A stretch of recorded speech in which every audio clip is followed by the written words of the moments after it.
Greetings and salutations. Welcome to another episode of 365 Days of Gaming. I really appreciate you taking our time to check out this video. Like, comment, share, subscribe. Greatly appreciate it, so thank you in advance. We're back with part 2 of our Double Dragon double episode. So let's talk about Double Dragon 2. Special thanks again to Battleship Boy for jumping in with me on this, taking a trip down memory lane. Now, so we talked about the first Double Dragon, right?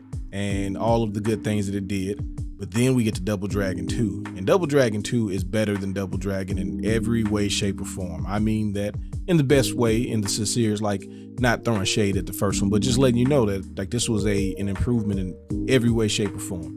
Graphics are better. We got 2-player simultaneous co-op action, which was also on the cover of the game. Just letting you know that like you can really get it in. Everything is better visually, gameplay wise. You don't get the level up system anymore, which is fine, which means you get all your moves from the beginning, which is cool. But I just remember like seeing this the first time and being like, yeah. Put this right into my veins. Like, the giant 2 jumps on the screen, it's talking about the revenge, because apparently since you beat them up in the first game, the people came back and instead of kidnapping your girl, they just killed her. So now you gotta go and you gotta kill all of them because, violence begets violence. But, we weren't learning life lessons back then. We were just trying to beat up random enemies. You got the different weapons again. Like everything is just more clear. You can see what everything is visually and just, it gives you a better sense of what's going on. Now the platforming gets a little weird because there's not as much early in the game.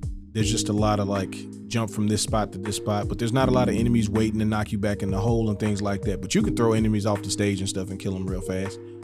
But then you get to like the 5th stage and all of a sudden the game is like, yeah, this is all platforming now. Have fun. So, the essence of Double Dragon, at least what I sometimes think is the essence of Double Dragon is there, right? Which is a beat 'em up that decides to make the game harder by making it platforming.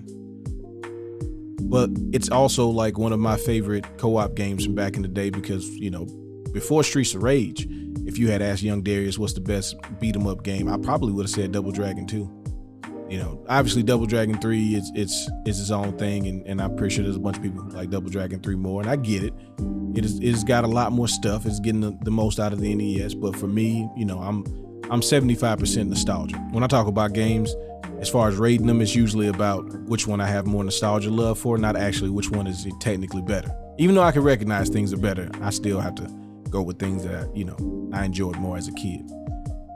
But the thing that was also cool about this one is there was a lot more like, it was almost like they were trying to do the Ninja Gaiden cutscene thing, which was really cool because me, I love the little 8-bit scenes of still images and whatnot, with some text just telling me, make me feel like I'm in part of like a movie or something. So I always enjoyed that little presentation. So again, Ninja Gaiden, Double Dragon 2 was just like, it's just an overall improvement of the game. The enemies are more diverse. There's a lot more, not just enemies that are just overpowering you. Like there are a lot more fast enemies, like ninjas basically. You also fight a lot more machinery. So there are situations where you have to fight like, some sort of device and not necessarily people. So it was just like, all right, cool. I see what they're doing. I rock with it. But again, it's just as hazardous as the first Double Dragon. Like there are situations when you're in a helicopter where you gotta fight and then the door opens randomly and can just suck you out, which is good to kill enemies, but also the enemies can, get you out of there the same way. So it was always like this balance of the game is giving you these tools to win, but also you could catch one trying to cheese the game. It could cheese you back. And that's like, one of the funniest things is you fighting the enemy and you trying to get them into the hole and then they knock you into it and you're like, are you serious? But again, this is one of those games that are like forever etched in my mind. So many Saturday mornings playing this, getting upset and then, yelling too much at the game was cheating till my mom tells us to turn it off and go outside. So I wanted to show both of those games back to back because we hadn't done, the same game back to back. So I wanted to do that. And I appreciate you letting me take some time out of your day to reminisce. Y'all have fun. Y'all be safe.